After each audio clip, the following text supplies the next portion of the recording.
So let's go to Isaiah first. Isaiah chapter 9, and actually this was, you'll see close to a passage that we read in Advent. But we're not reading the Advent part so much, but the first part, but we need to look at the Advent part too, which is in Isaiah 9. So let's read it as it's printed on your sheet first, and then we'll go from there. Isaiah 9, 1-4. Nevertheless, there will be no more gloom for those who were in distress. In the past, he humbled the land of Zebulun and the land of Naphtali. But in the future, he will honor Galilee of the nations by the way of the sea beyond the Jordan. The people walking in darkness have seen a great light. On those living in the land of deep darkness, a light has dawned. You have enlarged the nation and increased their joy. They rejoice before you as people rejoice at the harvest, as warriors rejoice when dividing the plunder. For as in the day of Midian's defeat, you have shattered the yoke that burdens them.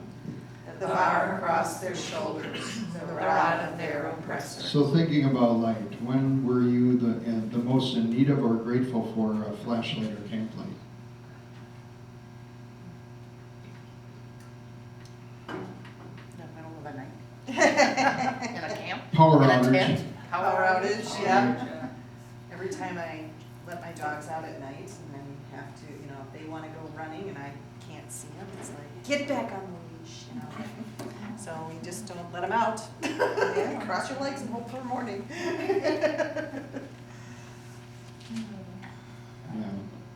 Yeah, I think about especially power outages. A lot of us, I don't know if you do, but keep a flashlight near the bed just in case. No, No, it's just go in find case one. you can find where you're going. That's this. Yeah, this is And the it's phone. not so bad if you got a full moon night, but of course if it's a no moon night, it can be really, really dark or a cloudy day. When I think about this, I think about Uganda and how often the electricity goes there, and it is absolutely pitch black. Yeah, Right. but you can see the stars in it. If it's not cloudy, yeah. Yeah. Which is most time, but in your room, it's absolutely pitch black. Yeah. And, And there definitely could be critters in the room. Yeah. Well, that could be now, 5:30 in the morning, So, trying to get up and start. yeah, I was just thinking about how grateful you are when you experience light in the darkness. And the second question is also because it talks about the dawn. Are you more about the lighting in the dawn person or a savoring the sunset person? Well, first of all, it depends upon what time of the year it is. And where you are. Right, because I don't necessarily get up in the summer that early, but right now, I can see the dawn coming up.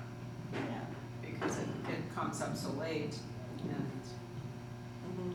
yeah, especially if I'm on vacation and you're sitting by the lake and you can see it. Well, again, it depends on which side of the lake you're on. That's Yeah. true. This is true. Sometimes it depends on position, whether you're going to see the sunrise or sunset. Yeah, for my house, I can't see either one. I've got too many trees on both Well, I sides. can't see either one, except that you can see when the sun hits Right. the tree line. I just remember doing a project in Traverse City and waking up getting back from the job site and got to my hotel room and I'm like, well, look at that. You can actually see the sun setting, like, all the way to the horizon. This Yeah. is really cool, It is pretty, but like you say, if you value your sleep, especially during summertime, you're not likely to get up as early for. I'm always a morning Sunrise. person. Morning How does Isaiah describe the darkness in which the people are living? Now, for this, we need to look at a couple of passages before the text, because obviously the text itself doesn't describe it. So, if we'll go back to chapter 5, verses 20 to 24. Somebody want to read those verses for us and just listen for what kind of darkness they're living in. Woe to those who call evil good and good evil, who put darkness for light and light for darkness, who put bitter for sweet and sweet for bitter.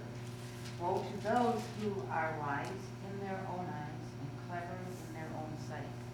Woe to those who are heroes at drinking wine and champions and drinks, who acquit the guilty for a bribe and deny justice to the innocent.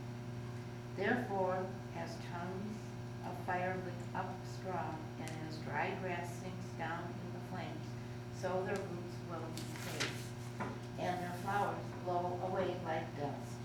For they have rejected the law of the Lord Almighty and spurned the word of the Holy One of Israel. So in this section, what does he especially identify as being the darkness that they're in? They're evil in their sinful ways. Call evil good and good evil, you know? You think about all of the propaganda machines in this world, and that's so often what they do, right? They say, what we're doing is, I think they said, the way Putin sold the Ukrainian invasion is to say we're defeating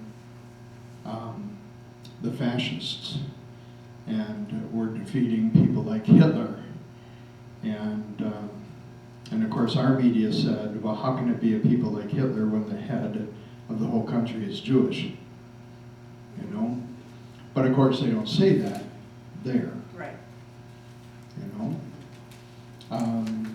But so often when, you know, things that were, anytime somebody's wanting power, one of the things they do is try to control the minds of people with the information that they have or don't have, which is why we're very fortunate that we live in a land that has freedom of speech and the freedom of the press. And, you know, and the reality is, while the press can lean one way or the other these days, I think it used to be a little bit more even-handed, the reality is there's press on both sides. So you can flip channels and at least get multiple points of view. And, you know, it's just something I think we very often take for granted, that as long as you have a free press and you have freedom of speech, it's difficult to call something bad good and evil good and evil, and something that's good evil. On the other hand, it also talks a little bit about you know, what morally is good. We're coming up on anniversary of a Roe v. Wade again, and you think about the number of children that died as a result of abortions, and there are people who say that's good for women, for their bodies, and it's never good for the child. But some of them will even say, and they'll argue, I've heard that argument, is, well, do you want a child to be raised in an unloved home? That would be terrible.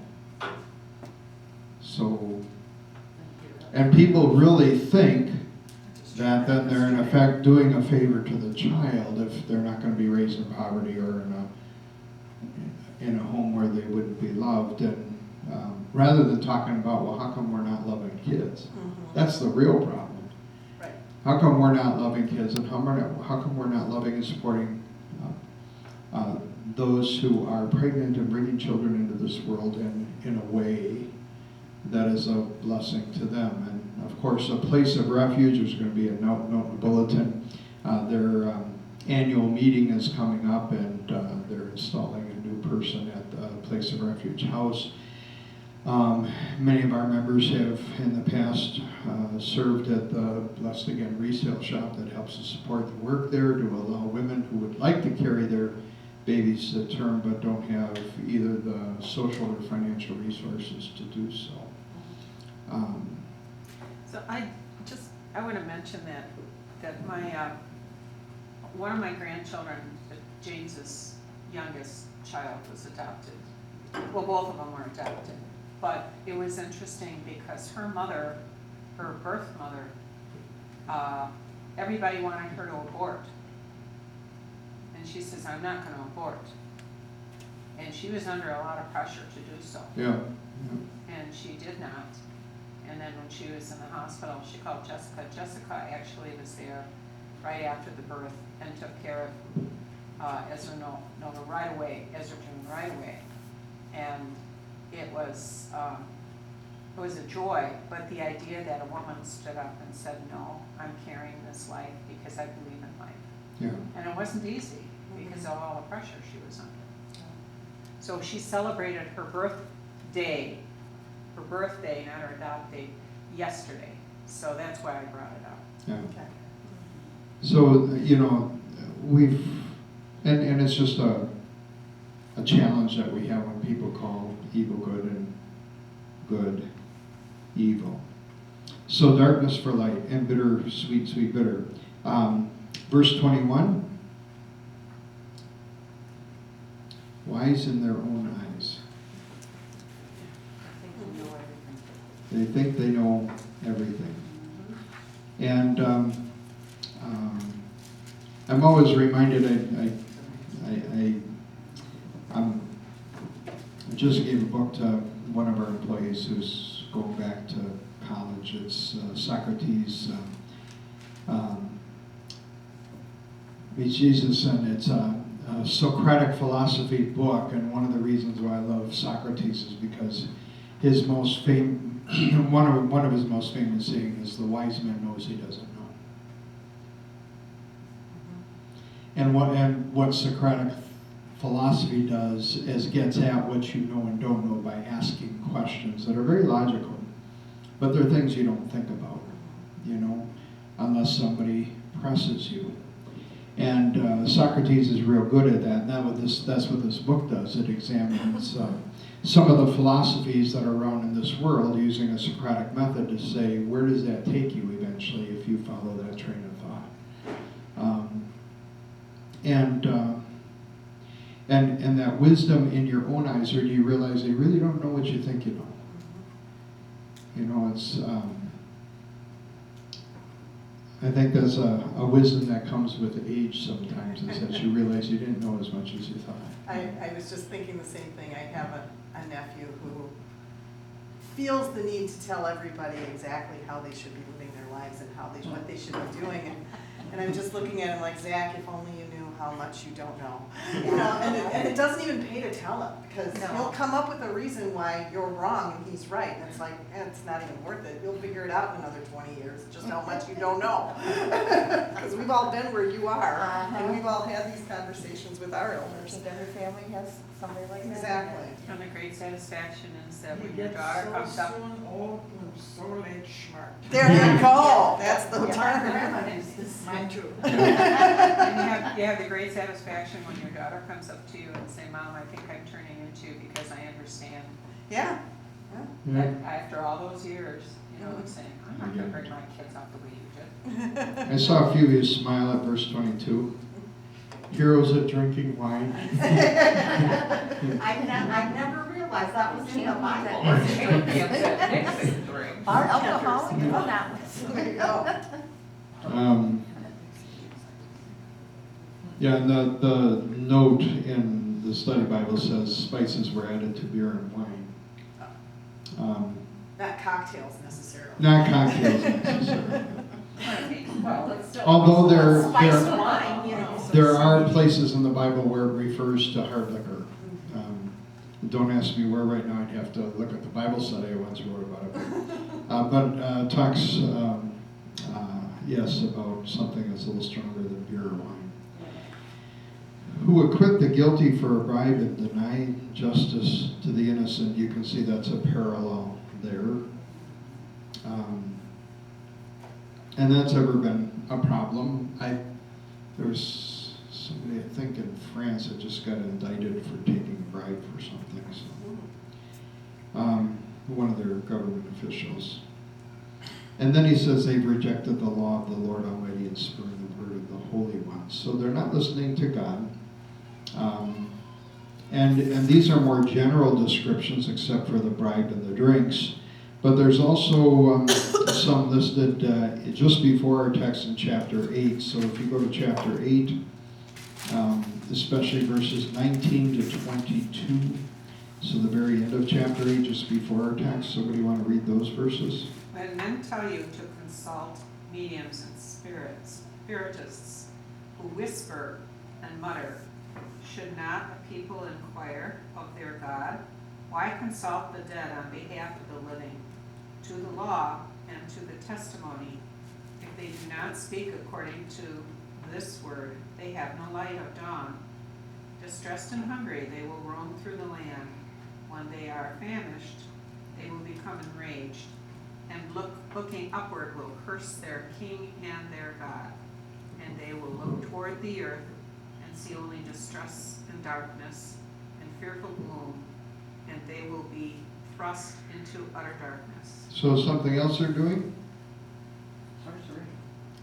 Yeah, trusting in sorcery, consulted that on behalf of the living. And why would he say to the law and to the testimony? Because in the Old Testament, in the book of Moses, the books of Moses, first 5 books, the law, the Torah, it says, don't consult mediums. Stay away from them. And you remember Saul got in trouble because he sought advice from Samuel after Samuel was dead. So this, rather than trusting God, and when they're famished and they'll become enraged, when I saw that together, I thought about people who are hangry. Right, exactly. And they look upward and curse their king and their God. So the picture of people who are in rebellion against God is very clear here, and living in darkness.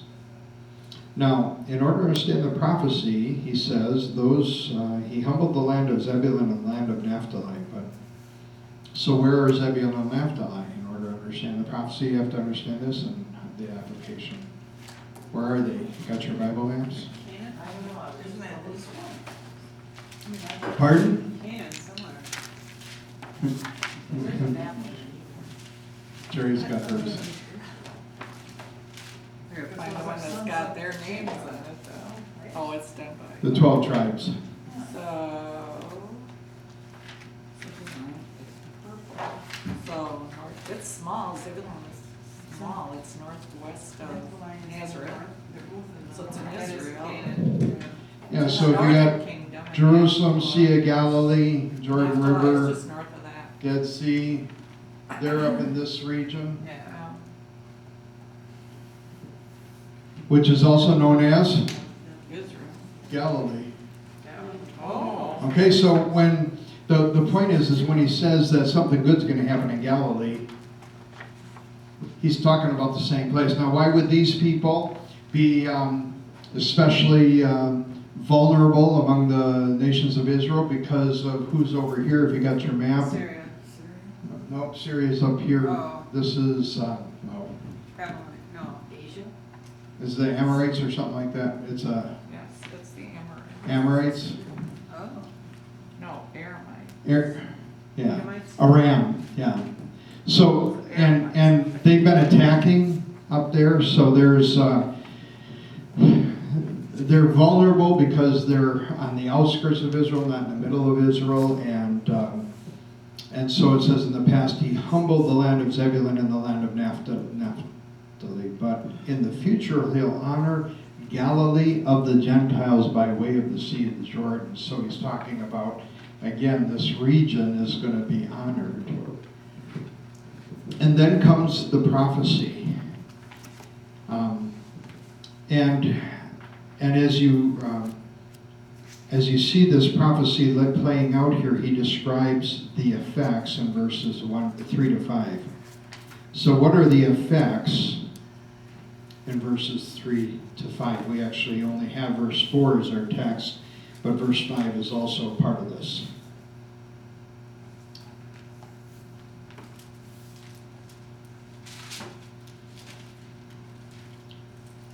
So what's going to be the result of this light dawning?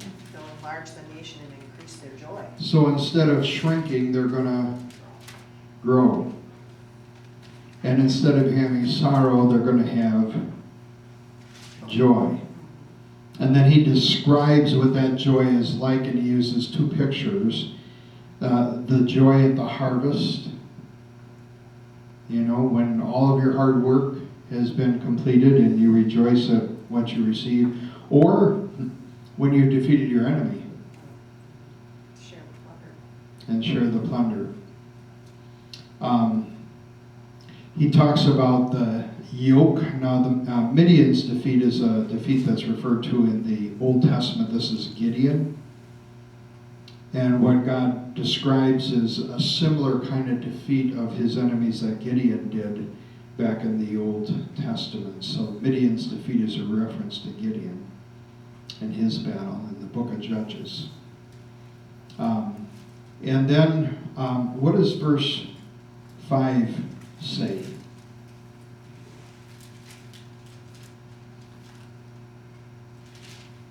Sounds like the warriors won't need their Stuff anymore. anymore because they're Right. burned.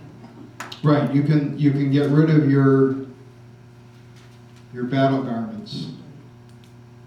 Okay?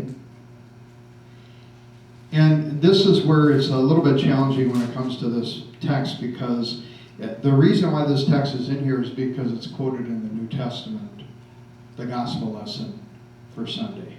So that's why they have this as the Old Testament. Remember, Old Testament and gospel usually are related in some way.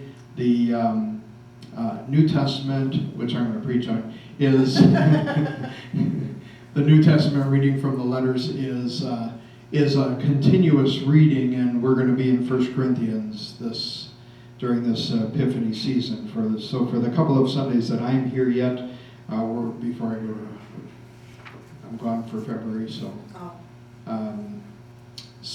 And then Pastor Poppy will be preaching the rest of the month here. But the second reading is going to be from 1 Corinthians, so what's missing is the rest of the text, which if you have a Bible that's separated by sections, the section ends after verse 7. Somebody want to read verse 6 and 7? Typically an Advent verse, a Christmas verse. For to us a child is born, to us a son is given, and the government will be on his shoulder, and he will be called Wonderful Counselor, Mighty God, Everlasting Father, Prince of Peace. Of the greatness of his government and peace there will be no end. He will reign on David's throne and over his kingdom, establishing and upholding it with justice and righteousness from that time on and forever. The zeal of the Lord Almighty will accomplish this. Okay, so who will be the light? Well, obviously here it's pointing toward somebody who's a son of David, so the Messianic king who's coming. And he uses a bunch of names for him. It says that he's going to have a kingdom, the government will be on his shoulders, and that his kingdom will last forever.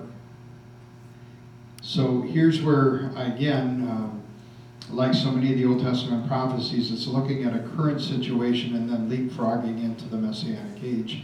And it gives us a description of the Messiah.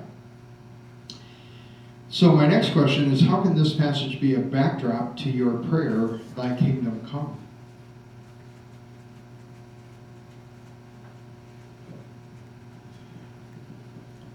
Well, we're looking forward to the kingdom that'll last forever. And asking him to rule and reign on earth today. The what?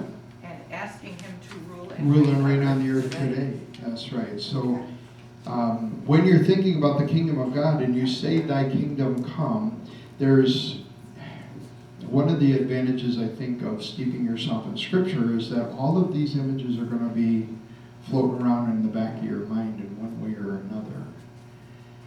The kingdom is not a physical kingdom, it's a spiritual kingdom. And Jesus already has established that spiritual kingdom. And when we say Thy kingdom come, the way I usually teach it in confirmation is this. There are three kingdoms listed in the Bible, or referred to in the Bible. There is the physical kingdom, there's a spiritual kingdom, and a future kingdom. The physical kingdom, so the way we say it is power, grace, and glory. The kingdom of power is God's rule and reign on earth. And That's not something you ever have to pray for because it just is.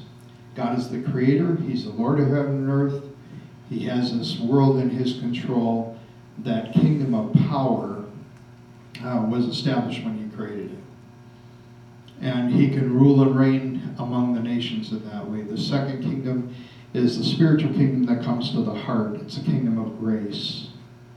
The kingdom of grace is the kingdom that comes when you and I acknowledge Jesus as our King, when we follow him. And when you think about thy kingdom come in that kind of realm, the prayer is, Jesus, keep being my king. Let your kingdom come to me, rule and reign in my heart. And it's a missionary prayer. Spread your kingdom into this world by the power of your Spirit as he enters other people's hearts, and you become their king as well, and they come under your spiritual kingdom of blessing as they receive the forgiveness of sins and as they seek to follow you in the love and life that you've shared with us. And the third kingdom is the kingdom of glory, and that's going home to heaven. And that one can also be a part of this prayer. Maranatha was the New Testament word that meant come. May the kingdom come. We're praying for that kingdom to be realized on earth when Jesus comes again in glory and raises all the dead and reunites people who have been separated because of sin and death in this world. And so when you're praying, that's the reason I put this question here, is just to help you think a little bit more deeply about what are you thinking about when you say those words.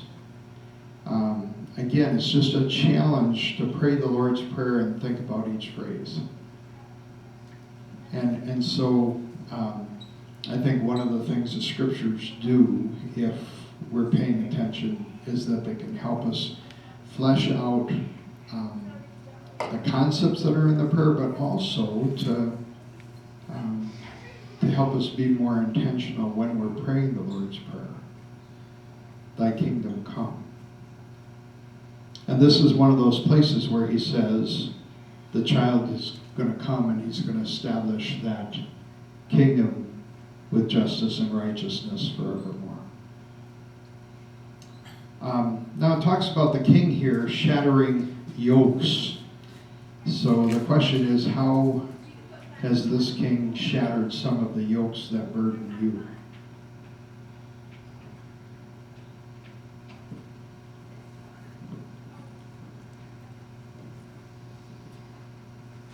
I think there's a lot of stress in this world, and there's a lot of things that seem to be going wrong. And I always just pray for peace, because the only person who really needs peace in my house is me. And God doesn't ask me to solve all the problems. He's going to take care of it. So to me, that whole idea of, it's tough because you want to take care of all these things, and you can't. So it's nice to know that you can pray for God's peace in your heart, and he will give it to you. As you think about the yokes that burden people, I would say in my experience, a great one is guilt, especially when somebody,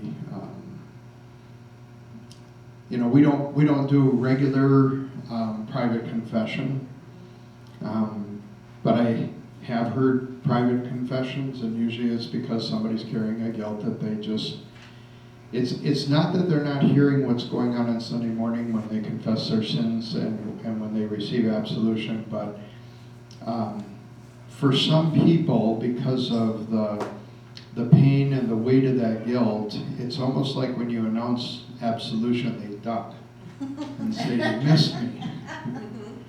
And what a private confession absolution gives you an opportunity to do is to be more specific in the application of God's grace and his word to a person's life.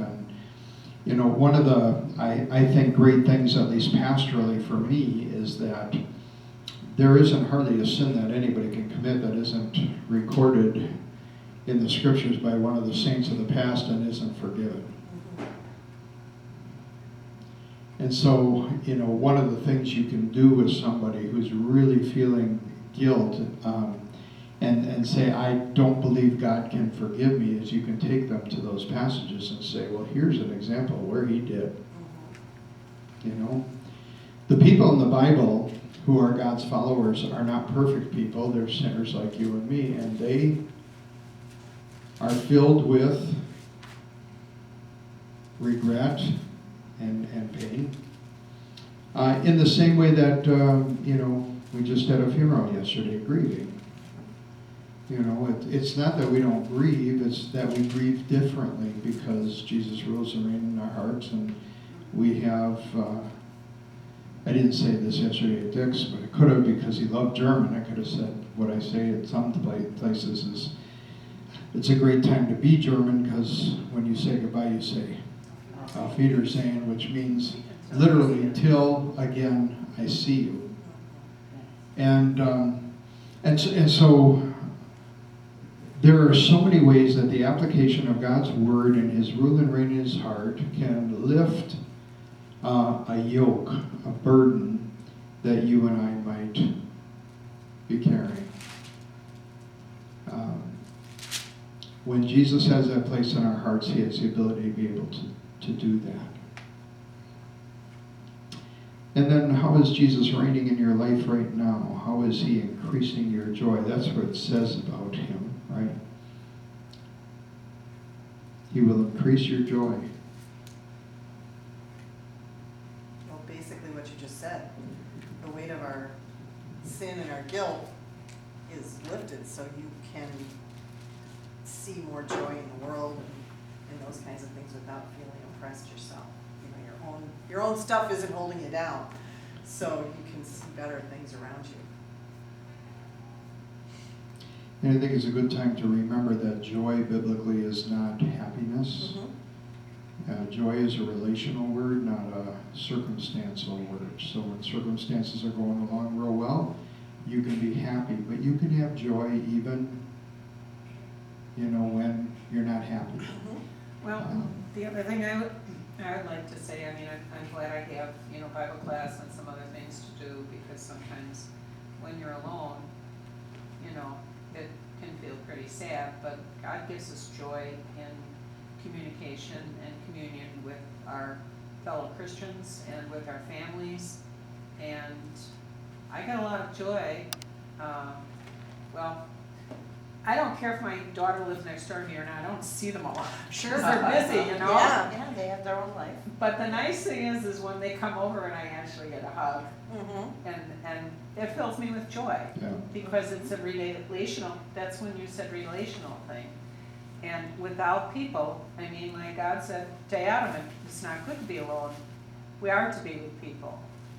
And he gives us joy, and he increases that joy when he surrounds us with people who are like-minded when it comes to God.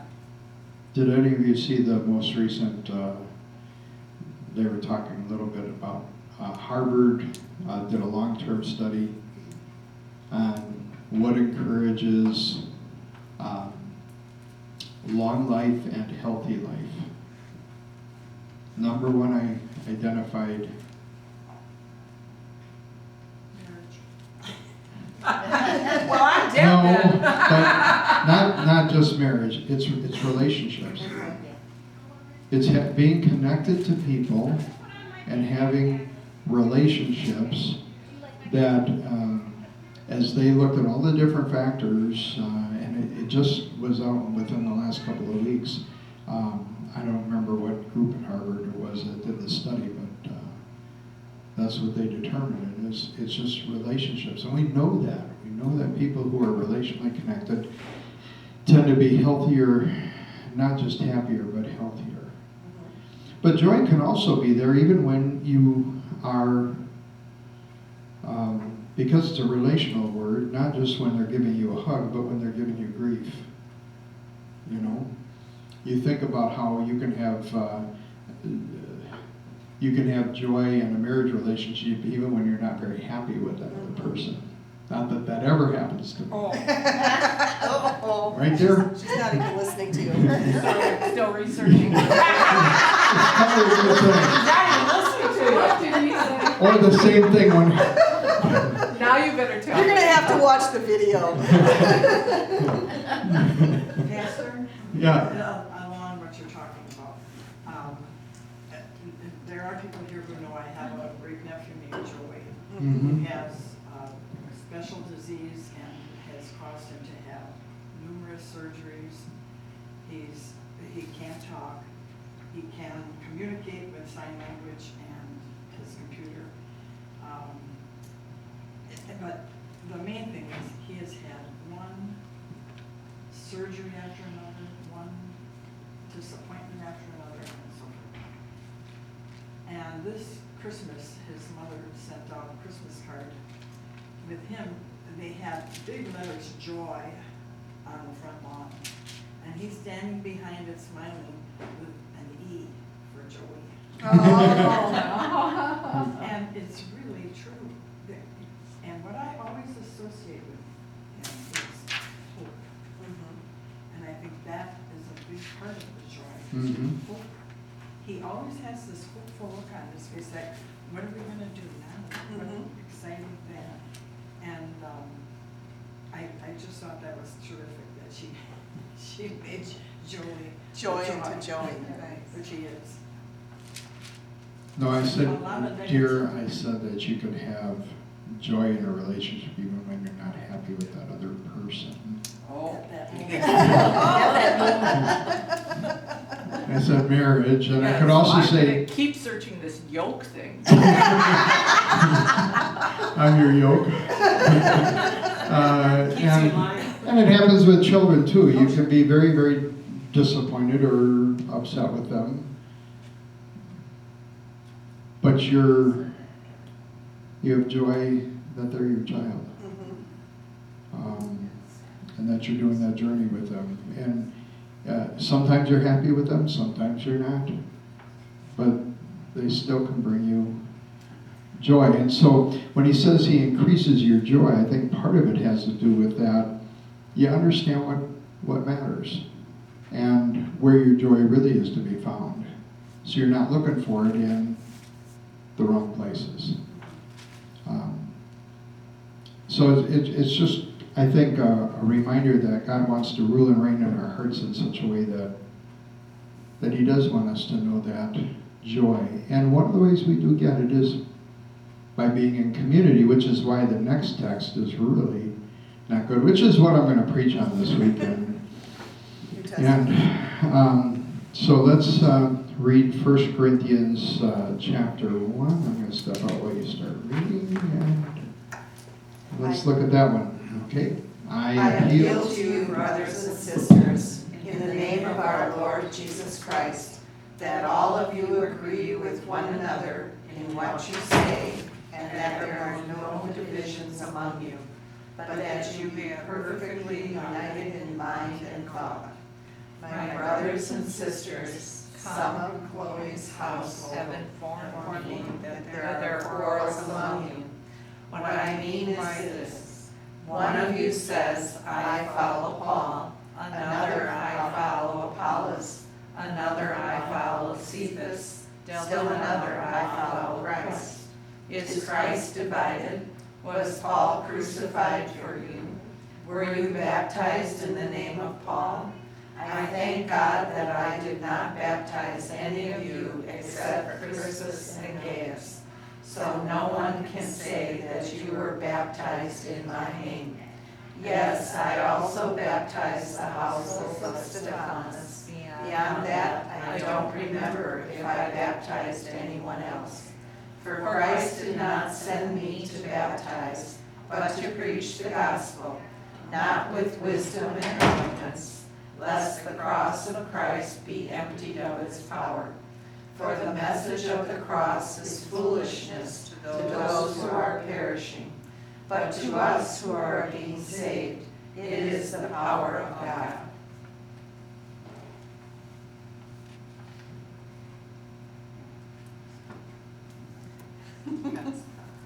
It was It's too short. I thought I heard the door. I thought I I heard did. it too. Maybe he locked himself out. No. He's invisible. It was a spirit. So I always thought this was weird, where he's saying, oh, I never baptized anyone, well, I baptized so-and-so, I baptized so. It just seems weird that he had to throw that in his side. And I don't remember if I did anybody else.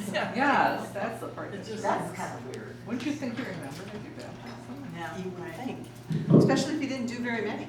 All right. Sorry about that, lights Went out? for the, for the parking lot just came in, so I was Oh. just finishing helping them unload, so. Thought Multitasking you were this called, morning, eh? secondly called to the back. All right, well, can you guess why I picked this one for this week to preach on? About Baptist. Baptist.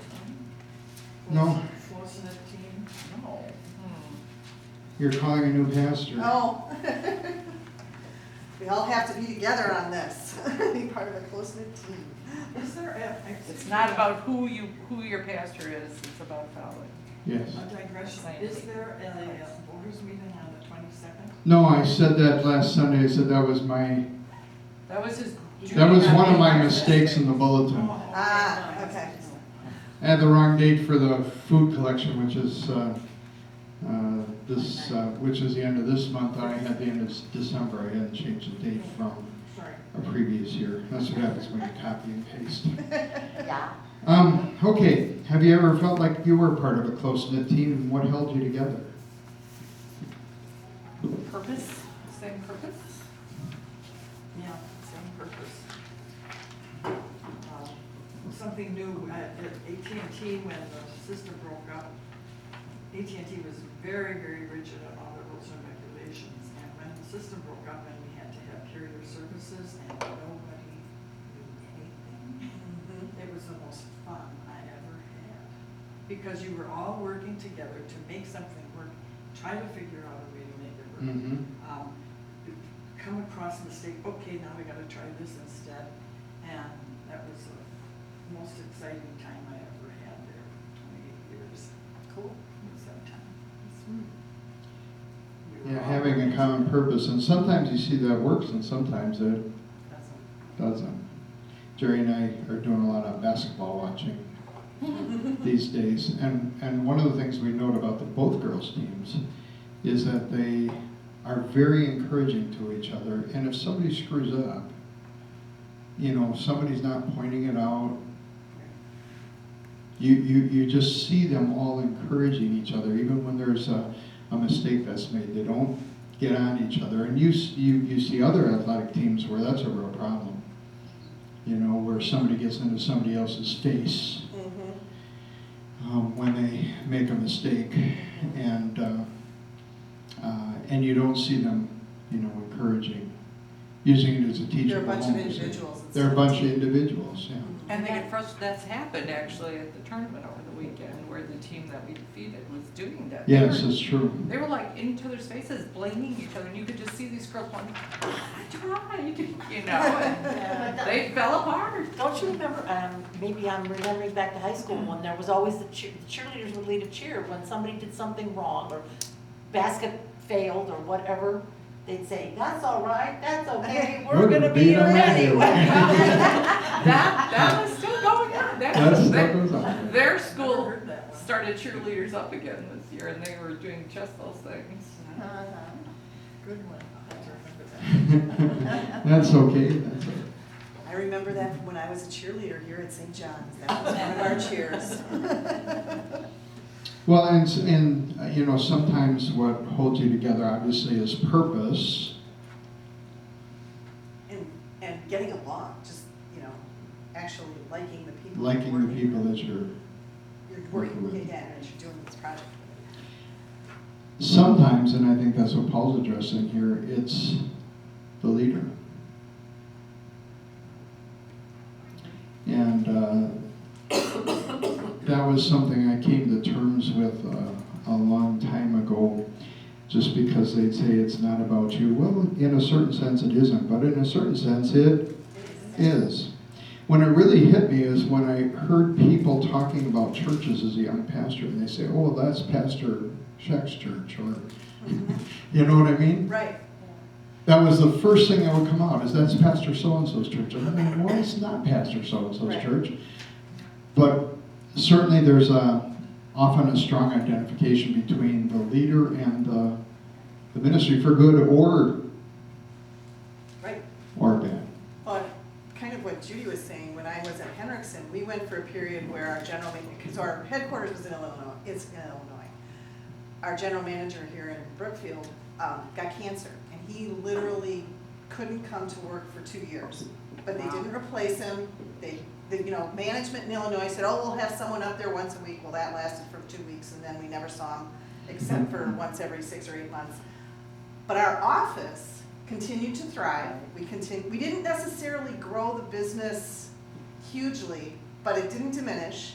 Everybody worked together, and things were really good, and we all kind of got along. We didn't have a whole lot of, let's face it, it was like 17 people and 15 of them were women.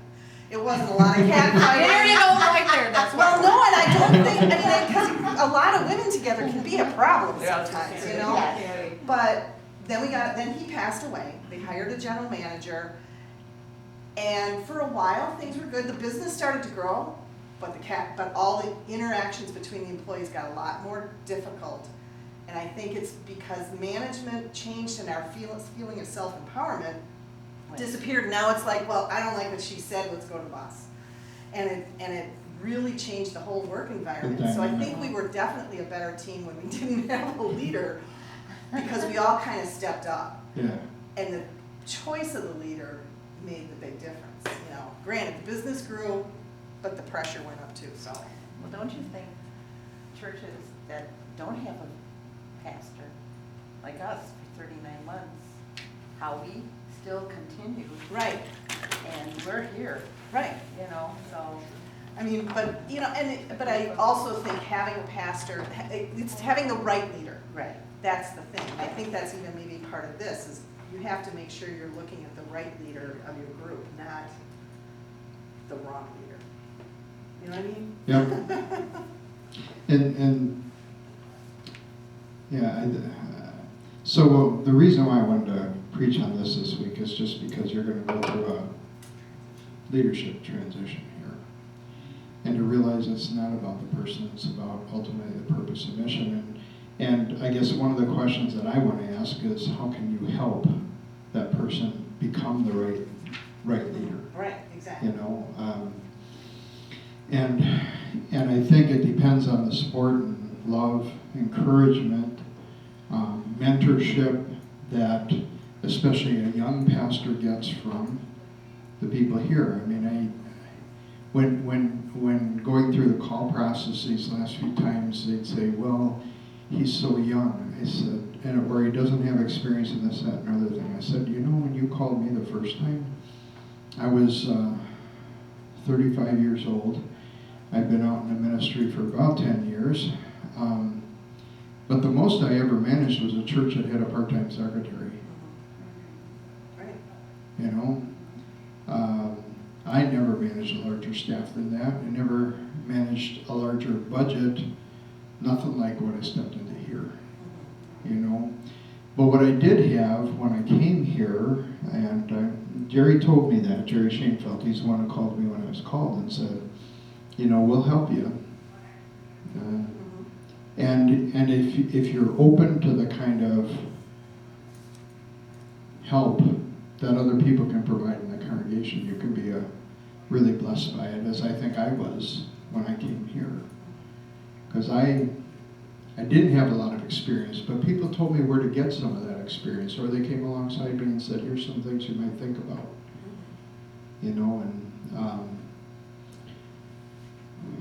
When I went to Brookfield from here, one of the vacancy pastors encouraged a person who had means to send me to a conference for pastors with large congregations, and it was down in Atlanta.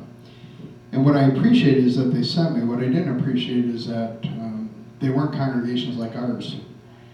What I mean by that is most of them were either ALC if they were Lutheran or Methodist, Presbyterian, and so on. There are a lot of mainline denominations, but in those denominations, what happens is when you get a new senior pastor, everybody else turns in their resignation. Oh, He gets to hire his own staff, or she Wow. gets, you know? wow. And so I felt a little like a duck out of water, because I said, well, that's not the way it works in Missouri. So, Yeah. you know, you don't You get to inherit pick the yourself. staff. But there were other things I picked up there, and that's what you do when you're at a conference like that, is you say, what can I learn? When it came to those kind of things, it wasn't real helpful. But there were a lot of other topics that were discussed that were helpful. So how do you help somebody grow and recognize that you have to do that, especially with a pastor, and especially with a young pastor, because the Synod doesn't do that.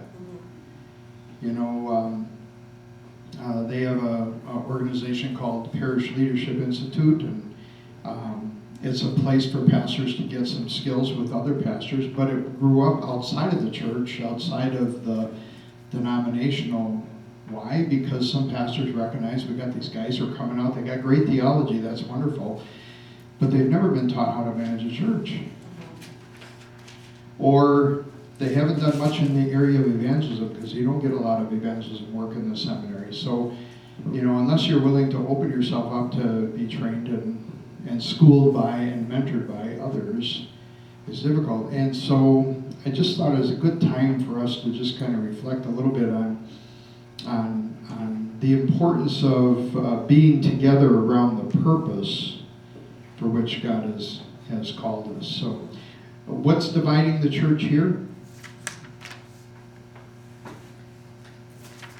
Who's the leader?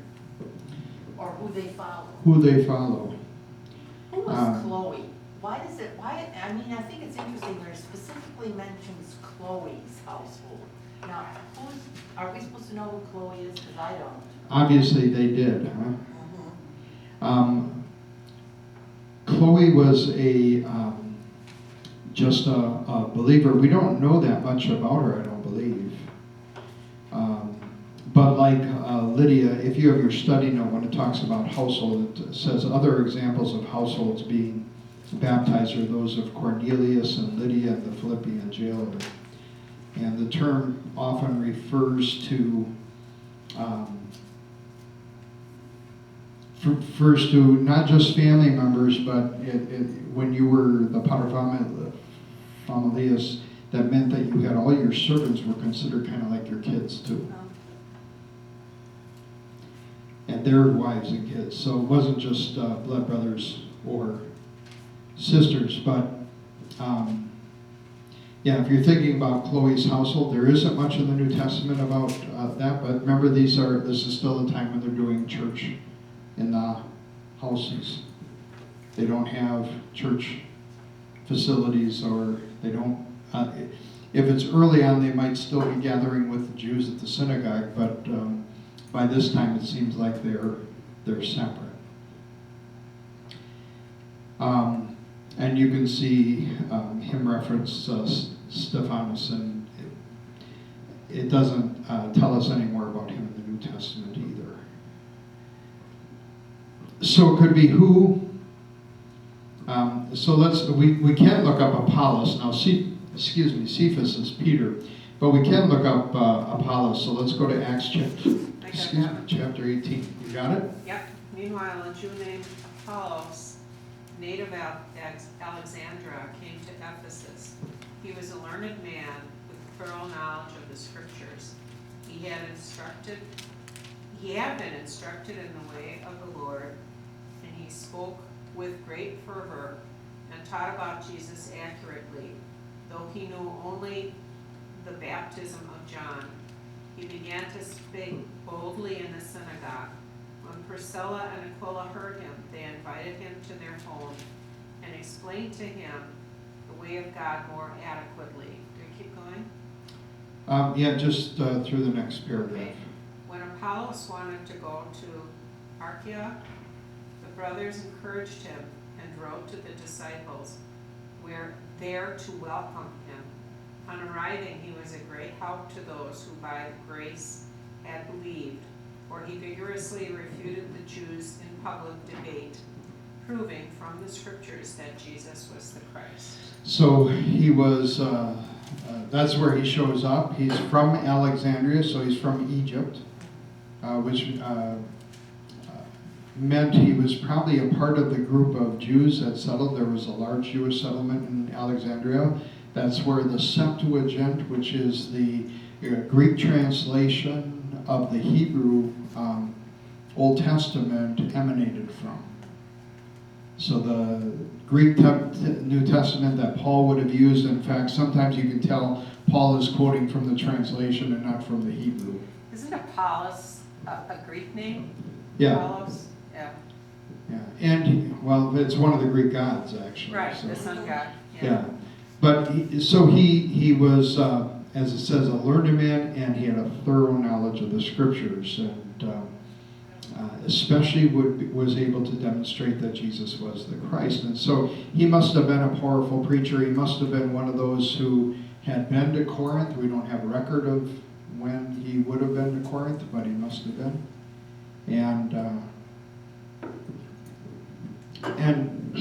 And so you've got this division over the leaders. Also, then it seems to be over baptism. Who baptized you? And the question, this was in the book I was reading, has a divided loyalty to leaders rather than to Christ ever damaged our congregation?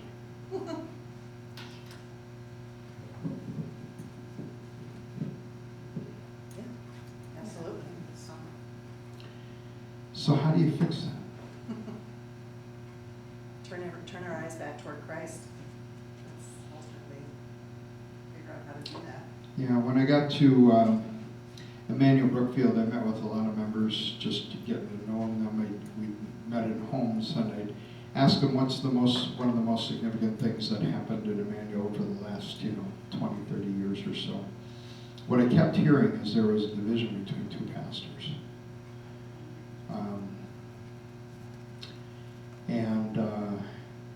What was worse, apparently, is not only did the pastors work in the office, but both of their wives worked. And they didn't get along. And it was problematic. Eventually, they were both told to take a call.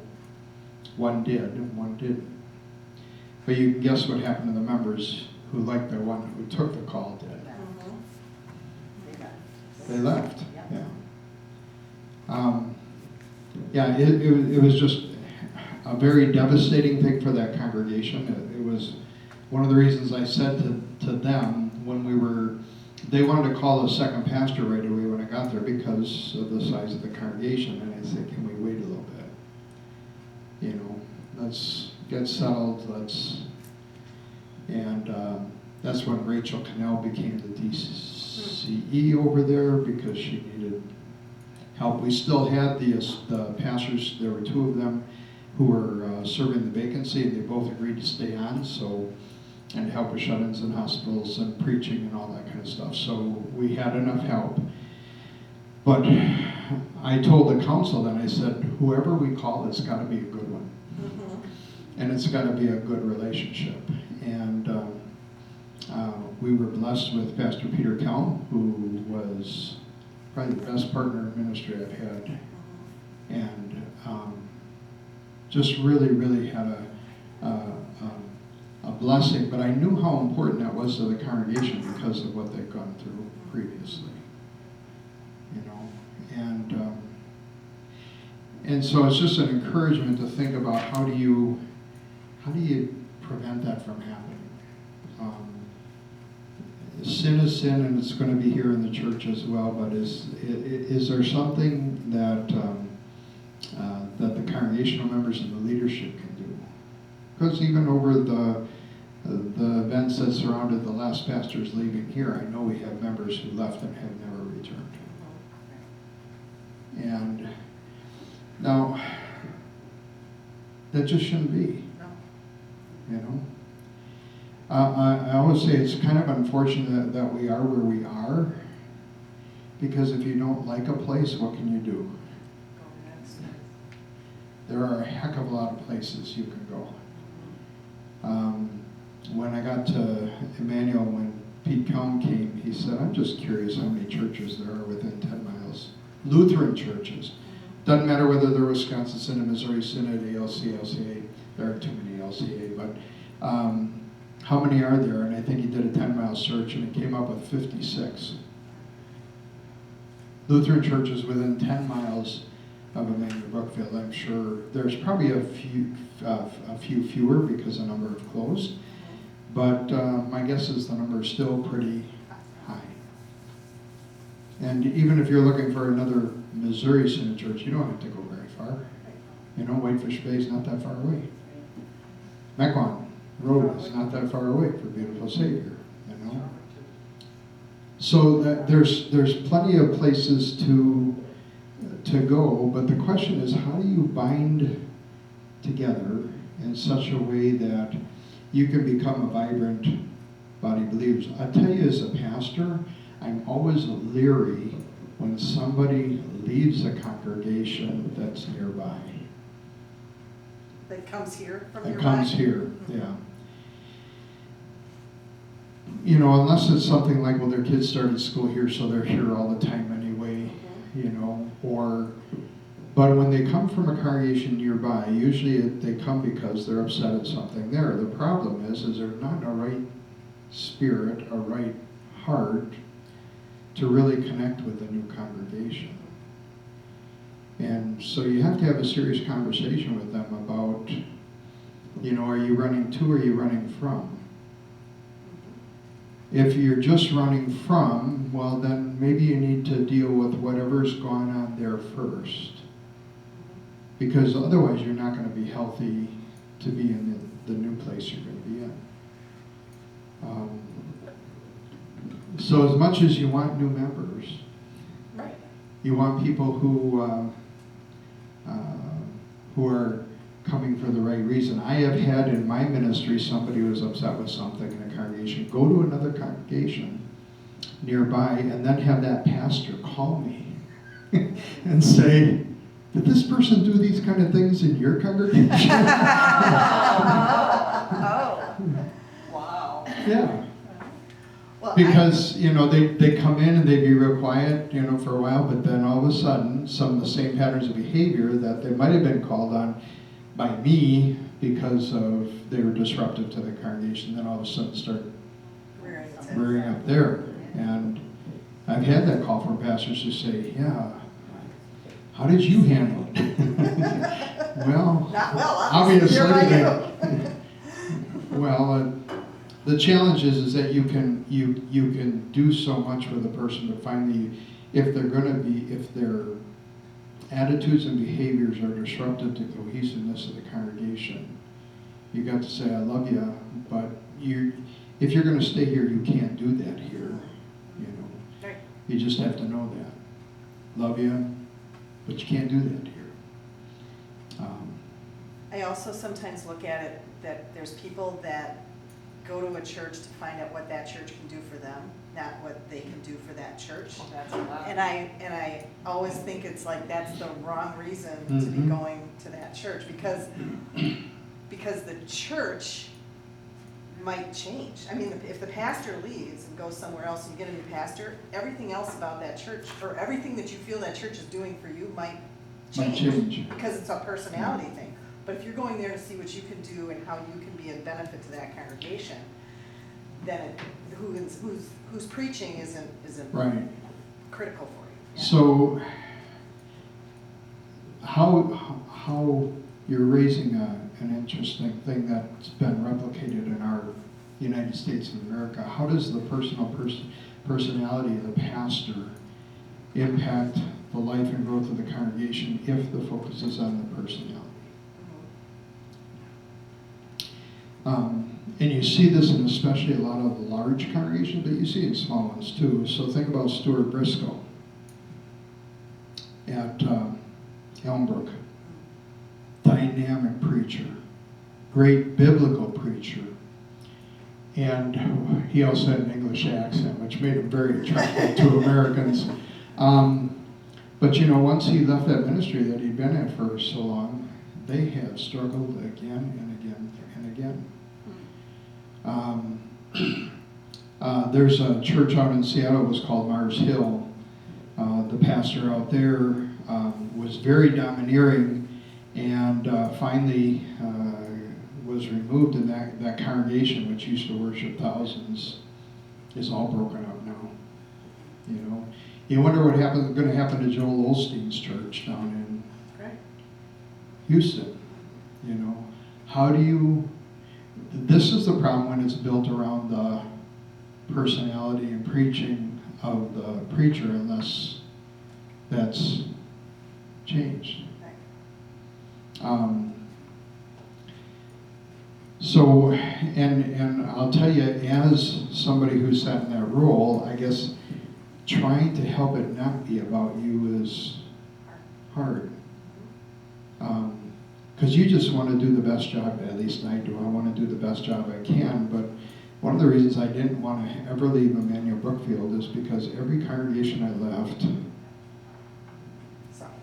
had difficulties. And the very first two congregations I was in, one just closed about a year ago. It was a small congregation, averaged about 35 to 50 people in worship on a Sunday, but it was a small part of the community. But unfortunately, the guy that followed me, he got arrested in a park in Oshkosh during Holy Week of the following year. That's a problem. And then another pastor who followed him, who was there for about 3 years, as church secretary, found pornography in his Oh, office. good gravy. Now, Yeah, you know, and you can't find that out in the call interview. you know. Wow. Well, they were both new grads, as was I when I came to that congregation. So you know, it's they were right out of SEM. Yeah. You know, the second congregation I was in, when I left, they were worshiping about 150, and within about another year, they were down to about 80. And the pastor there, I would get calls, and I'd just say, "You got to go talk to your pastor." He wasn't visiting the shut-ins, and wasn't just, but I can't do anything No. there, and No. I know when I left here, I told your new senior pastor, don't build anything for 5 years. How'd that work? Because I said these folks need a little bit of a rest, and you went right ahead with the child care. Not that the child care was a bad thing, It was a burden. but then it became a burden to the ministry here in a way Look how that, long it took us to- yeah. So it's just been that kind of an experience that I've had that made me very leery to leave any place. So I retired from Emmanuel, and I'm hoping and praying really, really hard that whoever steps into this role is going to thrive. And I guess one of the things I'm just encouraging you to do as you read this text is do everything you can to help him thrive.